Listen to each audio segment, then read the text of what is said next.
बिस्मिल्लाहिर्रहमानिर्रहीम। नाज़रीन अस्सलाम वालेकुम। आज हम आपकी मुलाकात करवाने जा रहे हैं डेवलपमेंट सेक्टर की एक ऐसी शख्सियत के साथ कि जिनको हमने हमेशा स्माइलिंग फेस में देखा है। हालात कितने ही मुश्किल क्यों ना हों, सिचुएशन कितनी ही टफ़ क्यों ना हो, ये हमेशा स्माइलिंग फेस में रहती हैं। शायद इसी वजह से इनकी नेचर और आदत को सामने रखते हुए इनका नाम भी इसी हवाले से रखा गया है। मेरी मुराद मैम शाद बेगम से है। आज हम उनसे बात करेंगे और उनके काम और उनकी बहादुरी से किया गया जितना भी काम है वो इंशाल्लाह आपके सामने पेश करेंगे।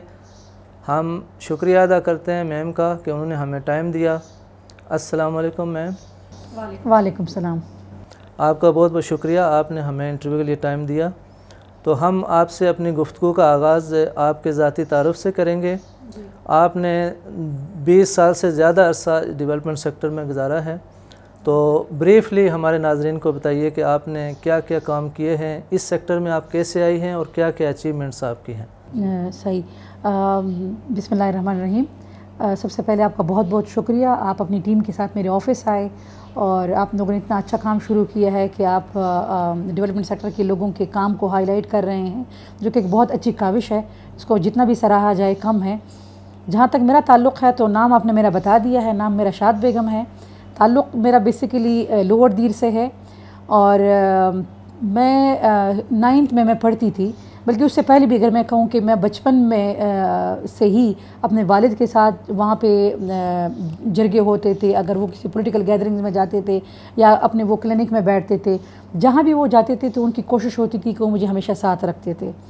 तो एक तो ये था कि जब उनके साथ मैं बाहर जाती थी, मैं लोगों की बातें सुनती थी, उनकी डिस्कशन सुनती थी, तो उस वक़्त से ही मुझे एक सोशलाइज़ करने का एक मेरी जो फितरत थी वो सोशलाइज़ करने की ज़्यादा बन रही थी।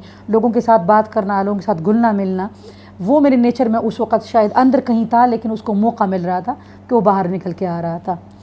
फिर जब मैं 9th में जब पढ़ रही थी, मेरे वालिद वहाँ पे एक मशहूर समाजी शख्सियत आप उनको कह सकते हैं, उन्होंने एक इदारा बनाया था, इदारा खिदमत खल्क़ के नाम से, जो कि बेसिकली ओरिजिनली मेरे ससुर ने बनाया था, डॉक्टर दोस्त मोहम्मद मरहूम ने, जो मेरे चचा भी थे।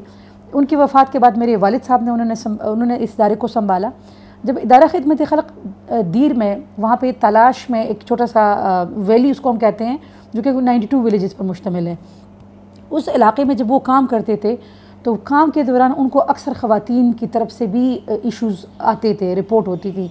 कुछ ख़वातीन कहती थी कि हमारा ये मसला है, एजुकेशन आगे कैसे परसू करें, या कोई मुलाजमत करनी है उसमें कोई उसकी रहनुमाई की जाए, या कोई बेवा ख़वातीन हैं तो उनके लिए पाकिस्तान बैतुल माल के साथ या सोशल वेलफेयर के साथ कैसे कनेक्ट किया जाए, या अगर आप देखें डोमेस्टिक वायलेंस हमारा एक बहुत इशू रहा है हमेशा से, उसके अगर कोई ख़वातीन शिकार होती थी तो वो अप्रोच करती थी कि वो क्या कर सकती हैं, उनको कोई कानूनी मदद चाहिए या कोई और रहनुमाई चाहिए।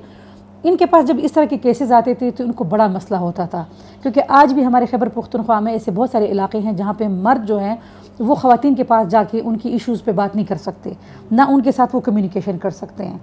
मैं पढ़ रही थी तो उसी वक्त मेरे वालिद ने मुझे जिस एक रज़ाकार की हैसियत से अपने साथ शामिल किया।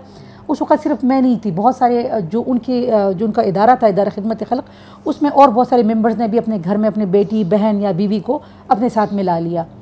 तो मेरी जो इंटायर थी वो सोशलाइजेशन बहुत थी और इश्यूज़ भी। तो उस वक़्त मैंने इस चीज़ को आइडेंटिफाई करना शुरू किया कि रीज़न क्या है। मुझे एक रीज़न समझ आई उसकी थोड़ी बहुत उस वक़्त, वो ये थी कि दीर में जितने हुकूमत के इदारे थे, जब मैं उनके साथ मीटिंग्स में जाती थी या अपने वालिद के साथ जितनी गैदरिंग्स में जाती थी, वहाँ पे मुझे खातून नहीं दिखाई देती थी। वहीं से मुझे समझ आया कि यहाँ मसला ऐसे है कि अगर जरगा है सारा मर्दों का है, सियासत में देखें सारे मर्द हैं, जो हुकूमती ऑफिसेज हैं दफातर हैं उसमें सारे मर्द हैं, औरत उन जगहों पे है ही नहीं जहाँ पे फ़ैसले होते हैं, औरत वहाँ पे है ही नहीं जहाँ पे रिसोर्सेज तकसीम होते हैं। दूसरी तरफ अगर मैं ये देखूँ कि हमारे वहाँ पे औरतों की जो मजमूई सूरत हाल थी, तालीम में शरह, सेहत की जो सहूलियात थी, इवन जो हमारा वोट का राइट है वो हमें 2001 तक पाकिस्तान जो हमारी दीर में ख़वातीन का बहुत कम रुझान था कि वो जाके इवन अपना वोट देने। इन सारे मसाइल को देखते हुए मुझे अल्हम्दुलिल्लाह फैमिली की सपोर्ट भी थी, तो हमने मलाकन डिवीज़न में 1994 में ख़वातीन की पहली सरबराह रजिस्टर्ड तंजीम बनाई। उस वक़्त इसका नाम था अंजुमन बहबूदी ख़वातीन तलाश के नाम से। हमने उस वक़्त छोटे छोटे काम शुरू किए, वेलफेयर का कॉन्सेप्ट था ज़्यादातर। लेकिन with the passage of time अल्हम्दुलिल्लाह मेरा एक्सपोजर होता रहा, मैं ट्रैवल करती रही पूरी दुनिया में, मैंने बहुत ट्रैवल किया है। अक्सरियती जितने ममालिक है वो मैंने देखे हैं जिसमें बहुत अच्छा काम हो रहा है। इसके अलावा मैं पाकिस्तान के अंदर जब दूसरे शहरों में जाती थी, इस्लामाबाद आती थी, पेशावर आती थी, कराची जाती, लाहौर आती थी, तो मुझे विद इन पाकिस्तान एक डिफरेंट माहौल मिलता था। सो हमने इदारा बनाया, चूँकि मेरा एक्सपोजर होता रहा, मैं ट्रैवल करती रही, मैं मेरी ट्रेनिंग्स लेती रही, मेरे लोगों के साथ दोस्तियाँ ताल्लुकात मेरी बनती गईं, जो लाइक माइंडेड लोग थे, जो ख़वातीन थी, जिस तरह बहुत सारे नाम मैं आज भी जानती हूँ। मेरे उस्ताद है, मरियम बीबी है, बुशरा गौहर है, रक्षंदा नाज हैं, ये वो ख़वातीन हैं जो मेरी मशाल राह थी उस वक़्त, जो मेरी उस्ताद थी, जो आज भी मुझे सिखाती हैं।